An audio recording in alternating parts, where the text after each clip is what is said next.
We start with brutal Saudi-U.S. warfare that may be turning into outright genocide. Prince Mohammed bin Salman, who runs Saudi Arabia, has decided to close off Yemen. No access by land, sea, or air. Not only is normal trade cut off, but vital humanitarian food and medicine can't get in. The supposed reason is that Yemenis shot a missile that flew 1,000 miles and was intercepted near the Riyadh airport. For that, the prince feels entitled to put an entire country under siege. And the U.S. government is cheering him on. We turn now to Yemen, which United Nations officials say will face the world's largest famine in decades if the Saudi-led coalition refuses to lift its blockade on deliveries of aid. On Monday, the coalition shut air, land and sea routes into Yemen after Houthi rebels fired a missile that was intercepted near the Saudi capital, Riyadh. Saudi Arabia says its blockade is needed to stop Iran from sending weapons to the rebels. UN aid chief Mark Lowcock warned that if the blockade is not lifted, the resulting famine will claim millions of lives. He was speaking to reporters after a briefing at the Security Council. There will be a famine in Yemen.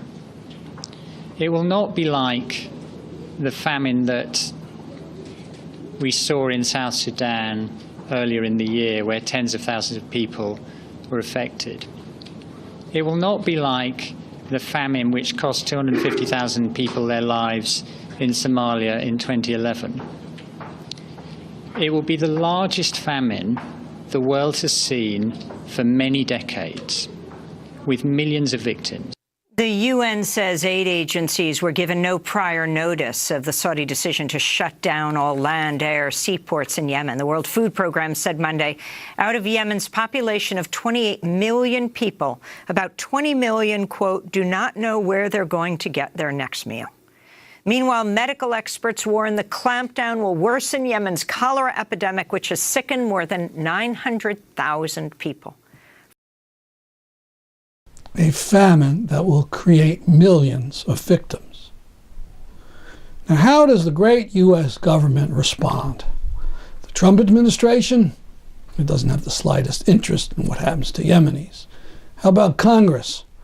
Well, there was an effort by human rights groups and some members of Congress to use the War Powers Act to require a discussion and a vote on whether the U.S. should be at war in Yemen. However, this was crushed by a combination of the leadership of the Republicans and the Democrats. They came up with a compromise instead. There'll be a 1-hour debate about Yemen at some future time and no vote at all. Why do they do it? Why does Congress act like that? There was an interview on The Real News, interesting, with Larry Wilkerson, who is a retired U.S. colonel, a former chief of staff to Secretary of State Colin Powell. He reported on his discussions with members of Congress and their staff to The Real News. These are some of the answers, some of the kind of answers he got. Well, this is just a niche issue, meaning it just matters to a special interest group. Here's another. Well, I always go with my committee chairman, meaning for my salary of $174,000 a year, you can't expect me to do my own research and make up my own mind. Another. Well, Iran's there. Now, Wilkerson said his response was, Iran wasn't there until the Saudi-UAE coalition attacked, and we supported them. The response from the congressman, well, Iran is there now, so we've got to fight them. The Saudis are doing our dirty business for us. So Netanyahu and his gang of triumphs Mention the word Iran, and a member of Congress starts to salivate and feel it's his duty to bare his teeth. This is what Wilkerson said. You just wouldn't believe it. The first reaction I have is that they don't know what they're talking about. The second reaction I have is that they're venal, they're cruel, they're brutal. The third reaction I have is they're ignorant. They're just not willing to look at the issues. And the fourth reaction I have is their obeisance to the military-industrial complex.